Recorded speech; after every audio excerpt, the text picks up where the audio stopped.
Cerita dimulai dari seorang pria culun dengan penampilan acak-acakan yang duduk di sudut bangku sebuah perusahaan kunci pertukangan. Namanya Agus. Saking tak bergunanya di kantor, nyaris tak ada yang pernah mengingat namanya, kecuali sebuah ucapan email otomatis saat ia ulang tahun.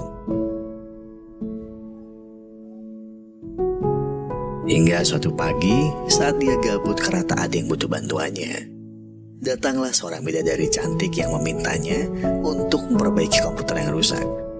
Namanya Sausiman, panggil saja Cici. Dia adalah manajer baru di perusahaan tempat Agus bekerja. Agus tak pernah menyangka, di balik penampilan Cici yang sosialita, sikapnya sangat baik, walaupun hanya dengan orang yang tak berguna di kantor seperti Agus. Sejak hari itu, Agus mulai jadi pengagum rahasia Cici. Namun, akhirnya Agus harus sadar diri. Wanita sempurna seperti Cici sudah selayaknya pacaran dengan presiden direktur perusahaan.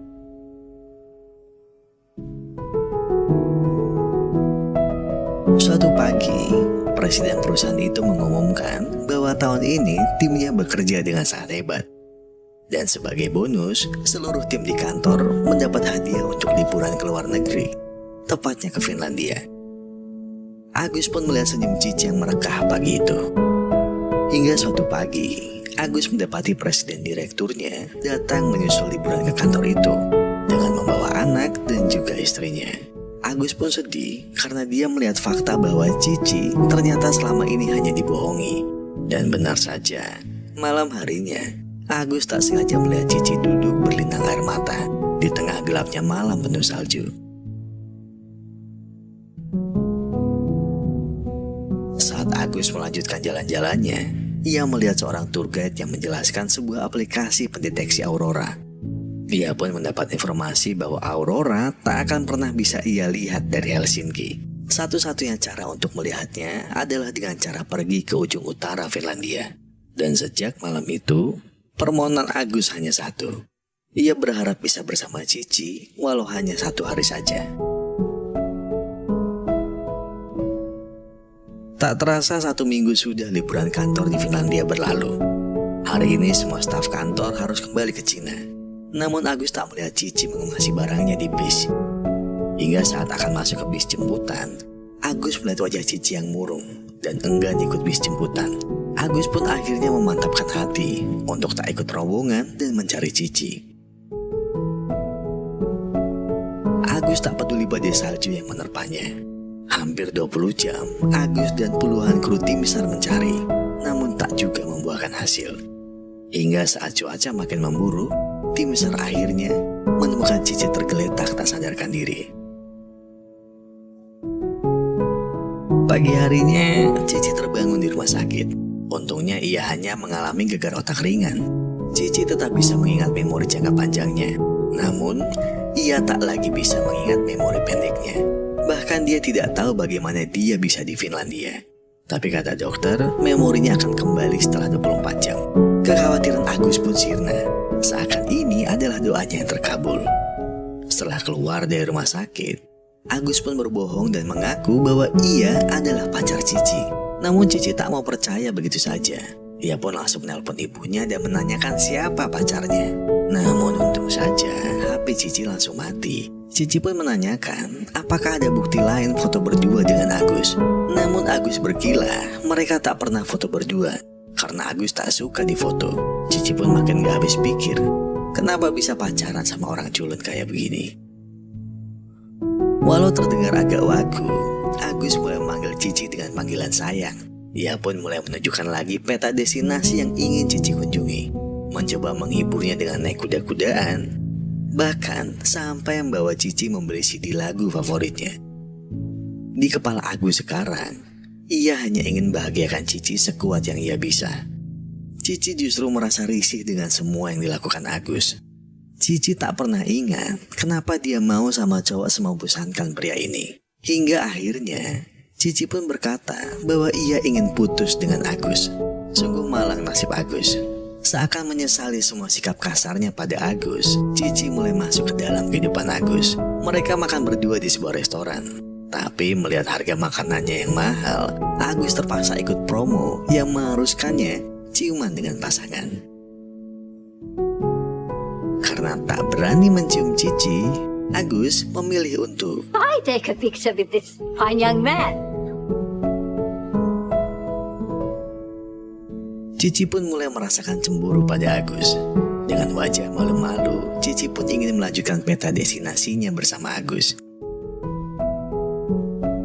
Hari berikutnya, mereka melanjutkan petualangannya. Dimulai dari makan bersama, Cici mulai memperhatikan Santa Claus yang sedang mengabulkan permintaan anak-anak di sana, sambil menunggu Agus yang sedang menuliskan harapan tahun barunya bersama Cici.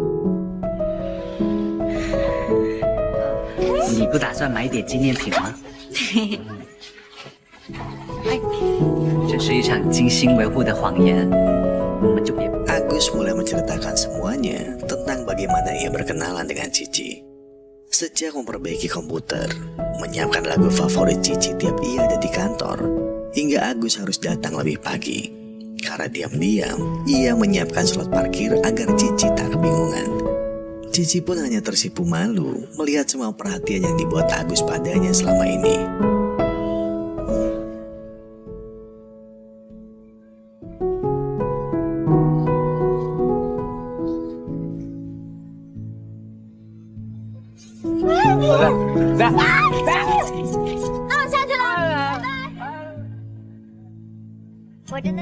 Namun di tengah keseruan mereka bermain salju, tiba-tiba handphone Cici bisa menyala lagi.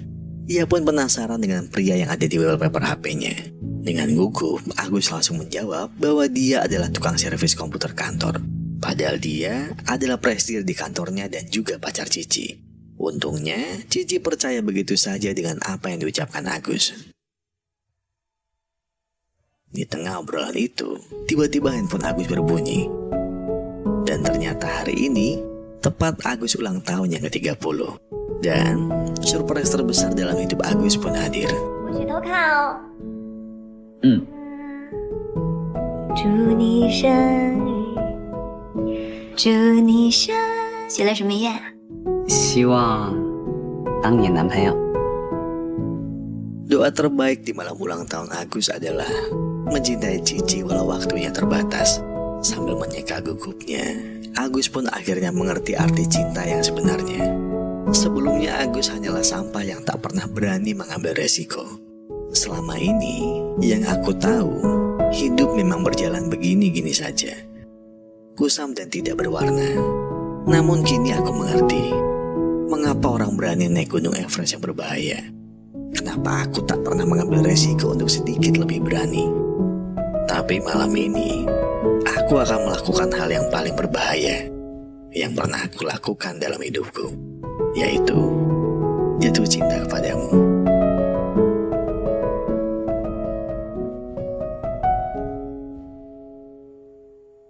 Badai salju pun tiba-tiba berhenti, seakan restu bumi berpihak pada Agus malam ini. Dan Agus membuktikan ia akan mengambil resiko itu.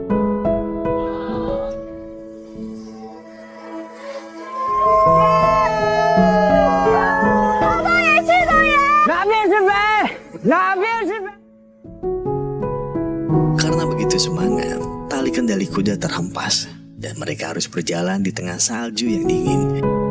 Namun saat mereka mulai putus asa, tiba-tiba datanglah mobil Santa Claus yang sedang patroli dekat mereka. Mereka pun menolong Cici dan Agus. Ketika sang supir bertanya mereka mau kemana, Agus pun menjawab bahwa ia ingin melihat aurora. Dan alangkah terkejutnya Agus dan Cici saat Santa Claus mengabulkan permintaannya untuk pergi melihat aurora. 就是这个草。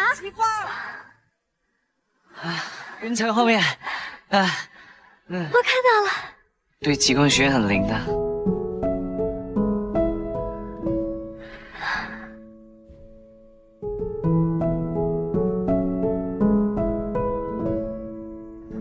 Walaupun tertutup kabut awan, itu tak mengurangi kebahagiaan Agus yang sudah mewujudkan mimpi Cici melihat aurora bersamanya. Merasa tak mau menyanyiakan lagi waktunya bersama Cici, Agus pun melamarnya di dalam truk. Will you marry me? Oh.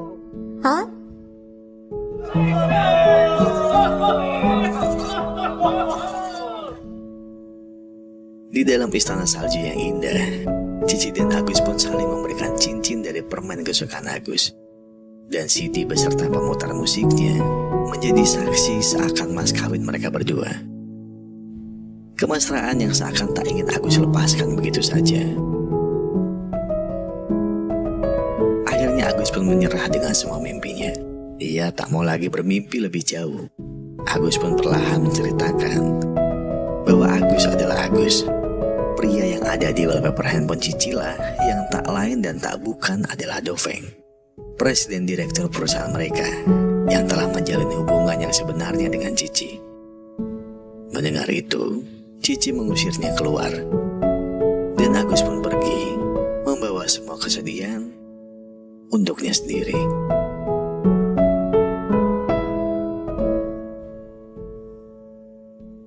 Cici makin tak paham dengan semua yang terjadi. Cici beranikan diri menelpon Doveng.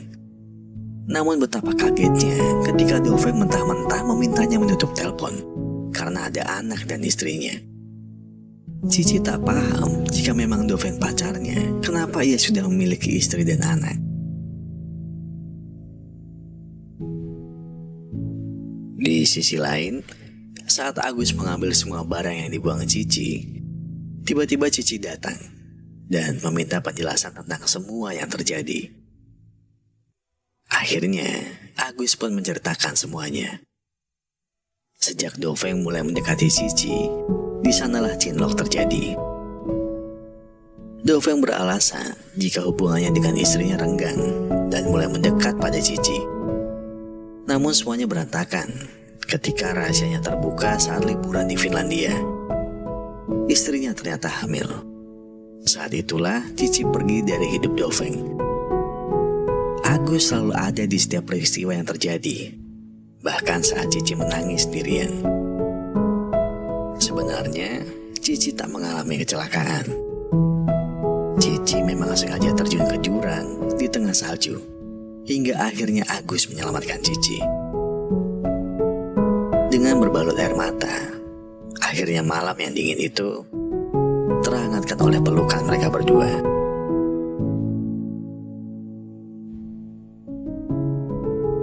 Terima kasih Cici. Walaupun aku hanya bisa memilikimu malam ini, setidaknya aku akan selalu mengingatmu seumur hidupku. Agus pun berjanji untuk tak mencintai Cici lagi esok hari. Saat Cici terbangun dan mengingat semua memorinya lagi, biarkan Agus yang akan menjadi mimpi yang tak akan pernah dikenali. Seperti adanya Agus yang tak ada satu orang pun tahu siapa namanya sebelumnya. Cici telah memutuskan hubungannya dengan Doveng dan memilih Agus yang ada di hatinya. Jika memang esok pagi Cici tak ingat apa yang mereka lalui hari ini, Cici merekam semuanya malam itu dengan handphonenya sendiri dan berjanji untuk bersama dengan Agus, pria terbaik dalam hidupnya.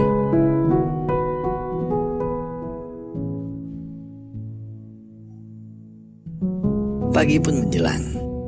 Lembaran baru ingatan Cici sudah pulih. Cici benar-benar tak mengingat apapun. Hingga hari kepulangannya pun tiba. Hanya ada Agus yang melihat Cici dari kejauhan dan memakai cincinnya, seakan menjelaskan jika semua yang mereka bangun telah sirna diterpa waktu.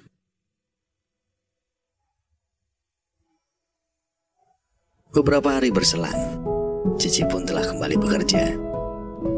Tak ada lagi Agus di meja kerjanya.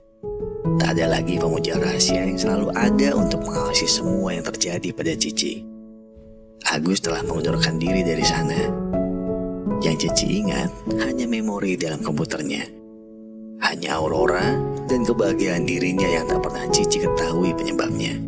Cici sudah mengubur semua kenangannya dengan presiden direktur mata keranjang itu dan pergi meninggalkannya. Seperti semua kenangan yang telah dibuat oleh Agus dan Cici, Agus telah menghapus semua rekaman tentang dirinya bersama Cici. Memilih pergi dalam diam dan menyadari bahwa Agus memang tak pernah pantas untuk wanita sempurna seperti Cici.